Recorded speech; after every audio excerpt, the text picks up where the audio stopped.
Hi everyone, Kamisha here. So I'm not gonna lie, I am still in my feelings over this whole college admissions scandal. There are many levels that I find insulting, but I guess what bothers me the most is the entitlement of the whole situation, the lack of morals to gain entry into a system that frankly the elite may not even need is what gets me the most. I, for one, believe that the whole idea of college is antiquated. I honestly feel this system is to line the pockets of a few elites and to keep certain industries going. As someone that is 16 years removed from their college experience, I know I did not need that template style of education for my corporate career. I'm not saying that education or training isn't necessary, but what I'm saying is that the way that we're doing it right now can definitely be streamlined. With all that said, I wanted to dig into the numerology of Miss Lori Loughlin and Olivia Jade. Before we look at the mother daughter birth charts, let's examine a birth chart and what it is composed of. All birth charts are set up as a tic tac toe like grid and are broken down into three rows or planes.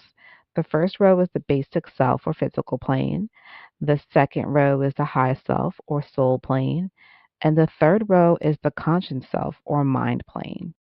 So first up, we're going to look at Miss Lori Loughlin. Now, she was born on July 28th, 1964. So with Lori's birth chart, you'll see that there are two arrows. The arrows on the bottom, the 1, 4, and 7, is called the arrow of practicality, and the arrow on the rightmost vertical column is called the arrow of activity. So if you have a 1, 4, and 7, you are basically a doer. You are a highly physically involved person. And this was definitely Miss Lori Laughlin's case. She was highly involved in not only her career, but that of her whole entire family, as we saw the lengths that she went to give her daughter the best of the best. And with this arrow of practicality, a person can be very materialistic and it can be compounded if they have a ruling number that's a 4, 7, or 10. The ruling number is kind of like your stamp, like it really defines you as a person. And in Lori's case, she does have a 10 ruling number, and you get your ruling number by adding up all the numbers individually in your birth date. So because if she has a 10, this kind of made like her whole sense of materialism stronger. So money and status and all that are very important to her. Her high involvement is also complemented by the arrow of activity. And the arrow activity is again on the rightmost vertical column. And as the name of this arrow implies, it indicates that you're just really involved in a lot of things. Again, which we see with Lori, she was really involved in every sector of her life and her children's lives. And for her, what I intuitively get was that once she kind of cemented who she was and worked on her career, she was really just trying to establish a dynasty. So it was really important who she partnered with, and she just really wanted to make sure that her kids were set up to have the best and the best and to continue this dynastic legacy that she built. So moving on is Miss Olivia Jade. So Olivia was born on September 28th, 1999.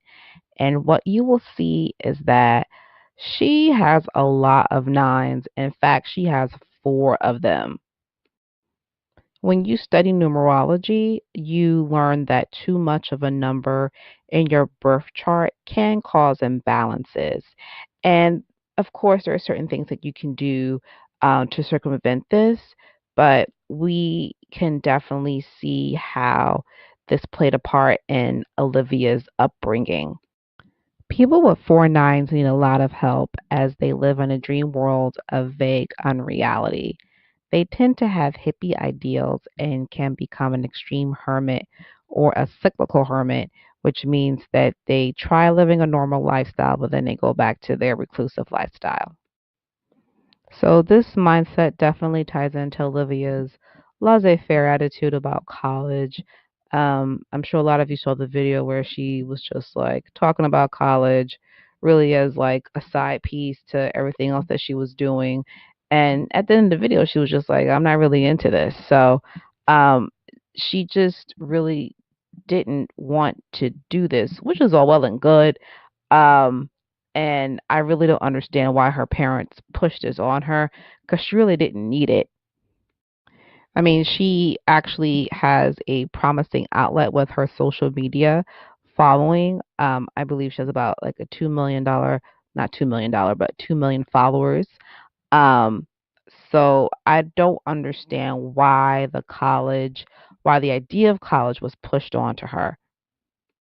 I mean, I do get why her parents were trying to push it on her because I know that they were looking at this as this was going to be like her total package, but if she was already establishing a lane for her and monetizing it through other means, then um, her parents and particularly Lori just should have just backed off and let her, do her own thing. I mean, to defraud a system for a look was really not the way to go for her or her family. And I'm sorry, I can't get over how much money they spent. I mean, $500,000 just to get in. I mean, damn. So this was just one aspect of both ladies' full numerology. There are other components besides your birth chart. There's a ruling number, as I mentioned with Lori. There's your day number. There's your peak pyramid. There's your 9 year cycle. There's more to it than just the birth chart. But when I just looked at it really quickly, it was just very interesting how Lori's, very involved doing complimented her daughter's, you know, just kind of highly idealistic point of view. And if you yourself would like to get a full numerology report for yourself, please go to my website, www.theintuitiveempath.com. Till next time, guys.